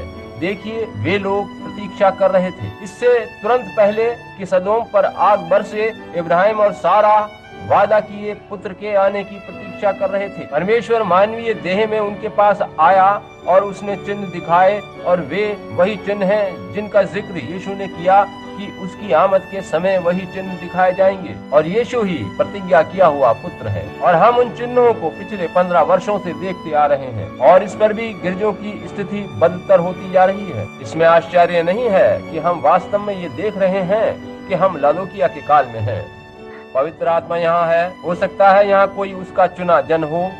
हम बीमारों के लिए प्रार्थना करते रहे हैं, मगर मैं इस समय वेदी पर लोगों को आने की बुलाहट दे रहा हूँ। मैं दोनों प्रकार के लोगों को बुला रहा हूँ, जो उसे ग्रहण करने की बात करते हैं और वो जिन्होंने अभी तक उसे ग्रहण नहीं किया है। मैं आपसे कह रहा हूँ कि आप मेरे साथ परमेश्वर के मंदिर में चलें, जो आपके अंदर ही है। आप पापों का इकरार दिल से करें और कहें कि प्रभु परमेश्वर, मुझे साफ कर, और दूत को अंगारे सहित भेजकर मेरा सारा अविश्वास मुझसे ले ले, ताकि आज रात मैं परमेश्वर की उपस्थिति को अनुभव कर सकूं, जैसा कि यशायाह ने अनुभव किया था जब उसे दूत ने छुआ था। मैं चाहता हूं कि आप लोग वास्तव में निष्ठावान बनकर ऐसा ही करें। काल के लिए हमें एक वायदा दिया गया है। हमें यह वायदा नहीं दिया गया है कि धर्मशास्त्र की बड़ी संस्थाएं हमें दी जाएंगी। देखिए कि इब्रानियों को 2000 वर्षों तक धर्मशास्त्रीय ज्ञान दिया गया था, मगर उनके नाश होने से पहले उन्हें एक चिन्ह दिया गया। लूत और उसके परिवार को कोई दूसरा चिन्ह दिया गया था। उन्होंने भी उसी चिन्ह को देखा था। जब यीशु यहाँ धरती पर था तो उसने भी उन्हें वही चिन्ह दिया था। उसने वही चिन्ह इब्रानियों को दिया था। उसने वही चिन्ह सामरियों को दिया, मगर अन्य जातियों को वो चिन्ह नहीं दिया गया था। अब ये अन्य जातियों के समय का अंत है, जैसा कि तब उनके समय का अंत था। अब अन्य जातियों की कलीसिया की बुलाहट का समय है। अब देखिए कि परमेश्वर अपना कार्यक्रम बदल नहीं सकता, क्योंकि वह अनंत और सिद्ध है। वह सर्वव्यापी, सर्वज्ञाता, सर्वशक्तिमान और अनंत है। यदि ऐसा नहीं है तो फिर वो खुदा ही नहीं है। अतः आप देखिए कि उसे वही अब करना है जो उसने तब किया था। इसलिए प्रत्येक पीढ़ी में लोग जान जाते थे कि वह स्वयं को प्रकट कर रहा है, क्योंकि इसका तरीका सदा एक सा रहता है। लोग जानते थे कि वह सदा एक सा है। यदि आज रात यीशु मसीह इस मंच पर खड़ा हो, यदि वह यहाँ खड़ा हो, तो वह वही करेगा जो उसने तब किया था जब वो यहाँ पहले आया था, ताकि लोग समझ सकें कि वह परमेश्वर का पुत्र है। अब वो यहाँ है। उसने वायदा किया था कि वह यहाँ होगा, और वह केवल अपनी उसी वाचानुसार कार्य करेगा कि मैं दाखलता हूँ और तुम डालियां हो। और डालियां इस बात का विवरण देती हैं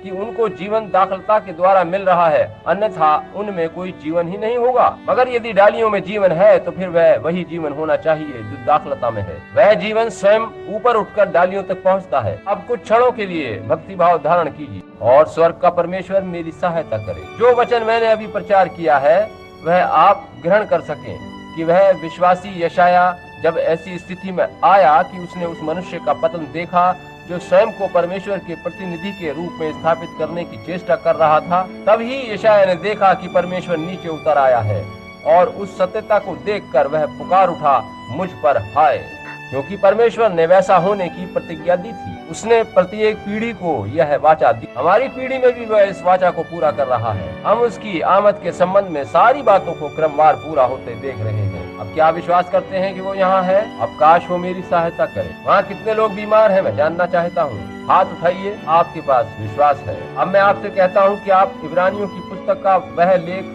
थाम ले कि वह हमारा महायाजक है, जिसे हम अपनी निर्बलताओं सहित छू सकते हैं। अब आप प्रार्थना करें कि प्रभु मुझे स्वयं को छू लेने दे, और प्रभु आप भाई ब्रहणम के द्वारा उत्तर दें, जैसे कि आपने अपने वास्तविक पुत्र के द्वारा वचन कहा था। वह भी मेरी ही तरह लेपालक पुत्र है, मगर आपने वायदा किया है कि आप अंत के दिनों में ऐसा करेंगे। प्रभु मुझे कुछ वास्तविक दिखाइए। आप प्रार्थना करें। स्वर्ग के परमेश्वर, इस आधार पर कि मैंने अपना हृदय इस शिकागो नगर में पूरी तरह उंडेला है, जैसे कि जहाँ भी मैं जाता हूँ ऐसा ही करता हूँ, आप अपने वचन को जीवन प्रकट करें। जो पीछे की ओर ठीक मेरे सामने बैठा है, जिन्होंने अभी अभी हाथ उठाया था, वो नहीं, वो दूसरे सफेद कमीज वाले, ये आप अपने लिए नहीं वरन किसी और के लिए प्रार्थना कर रहे हैं। वे सेवक हैं। क्या आप विश्वास करते हैं कि मैं उनकी परेशानी बता सकता हूँ? उनको दिल की बीमारी है। यदि ये बात सच है तो हाथ हिलाकर बताइए। उनके लिए विश्वास कीजिए। अगर आप बस विश्वास कर सकें मगर आपको विश्वास करना पड़ेगा। अगर आप विश्वास नहीं करेंगे तो काम नहीं चलेगा। मनुष्य को वफादारी से विश्वास करना चाहिए। इधर इस सिरे पर नीचे एक महिला बैठी है, दूसरी कतार में दूसरे नंबर की कुर्सी पर। वे चर्म रोग से पीड़ित हैं। यह रोग संचार के कारण है। महिला, भूरे बालों वाली महिला, आप खड़ी हो जाइए ताकि लोग आपको देख सकें। जी हाँ, आप ही। और ये सच है, यह चर्म में रोग संचार के कारण है और आपके शरीर में और भी जटिलताएं हैं। यदि ये बात सच है तो हाथ उठाइए। अब देखिए कि इन्होंने किसे छुआ। मुझे नहीं, इन्होंने यीशु को छुआ है। यीशु मसीह कल, आज और युगानुयुग एक सा है। एक युवती यहाँ ठीक पीछे बैठी है। उनको एक कष्ट है। उनके सिर में गुंजन हो रहा है और स्नायु संबंधी जटिलताएं हैं। श्रीमती पिफर आपका नाम है। क्या आप पूरे हृदय से विश्वास करती हैं? कृपया खड़ी हो जाइए। मैं आपको नहीं जानता, मगर यीशु मसीह आपकी मनोकामना को पूरी करता है। मैंने इन्हें जीवन में पहले कभी नहीं देखा। ये मेरे लिए अजनबी है। ठीक हो जाएगा, चिंता न करें। आपके विश्वास ने क्या आप विश्वास करते हैं? क्या आप वही नहीं देख पा रहे हैं जिसका वायदा किया गया था? वह सज्जन वहाँ पीछे बैठे हैं। क्या आप वो प्रकाश नहीं देख पा रहे हैं? उनकी दशा बहुत खराब है। उनके गले में फोड़ा है। उनका एक ऑपरेशन हो चुका है और डॉक्टरों ने अधिक आशावादी बात नहीं कही है। क्या आप विश्वास करते हैं कि परमेश्वर आपको चंगा कर देगा? श्रीमान स्टोनलेक, क्या आप इस चंगाई को ग्रहण करेंगे? क्या आप पूरे हृदय से विश्वास करते हैं? ठीक है, कृपया खड़े हो जाइए। यीशु मसीह आपको चंगा कर देगा यदि आप विश्वास कर सकें। यह युवती जो यहाँ खटोले पर लेटी है, आपके पास कोई प्रार्थना कार्ड नहीं है? इस समय यहाँ किसी के पास कोई कार्ड नहीं है। आपको लकवा मार गया है। क्या आप इन बातों को सत्य मानती हैं? क्या आज रात जो वचन आपने सुने वे सत्य हैं? अगर आप ऐसे ही पड़ी रही तो मर जाएंगी, मगर यीशु मसीह लकवे के रोगी को चंगा कर सकता है। क्या आपको विश्वास है कि वो ऐसा ही करेगा? यदि आप विश्वास कर सकें और इसे ग्रहण कर सकें तो आप चारपाई से उठकर यीशु मसीह के नाम में अभी घर जा सकती हैं और चंगी हो सकती हैं। वो उठकर आ रही है। वो लकवे की मारी थी। जरा कोई उठने में उनकी सहायता करें। स्वस्थ होकर यीशु मसीह के नाम में कुर्सी से उठकर स्वयं चलकर आ रही हैं। क्या आप पूरे हृदय से विश्वास करते हैं? तब खड़े हो जाइए। और लकवे की मारी युवती सभा में से स्वयं चलकर आ रही है। प्रभु, मुझसे बोल, मुझे अभिषिक्त कर। क्या आप पूरे हृदय से विश्वास करते हैं? यहाँ एक और लकवे का मारा व्यक्ति था। एक लकवे का रोगी तो चारपाई से बाहर उठकर आ गया है और परमेश्वर की महिमा कर रहा है। क्या आप विश्वास करते हैं? वो दूसरा कहाँ गया? सारी चारपाइयां खाली हैं। सभी उठकर खड़े हो गए। परमेश्वर की प्रशंसा हुई। जब उस अंगारे ने नबी को छुआ, देखिए लकवे की मारी एक महिला मंच पर स्वयं चलकर आ रही है।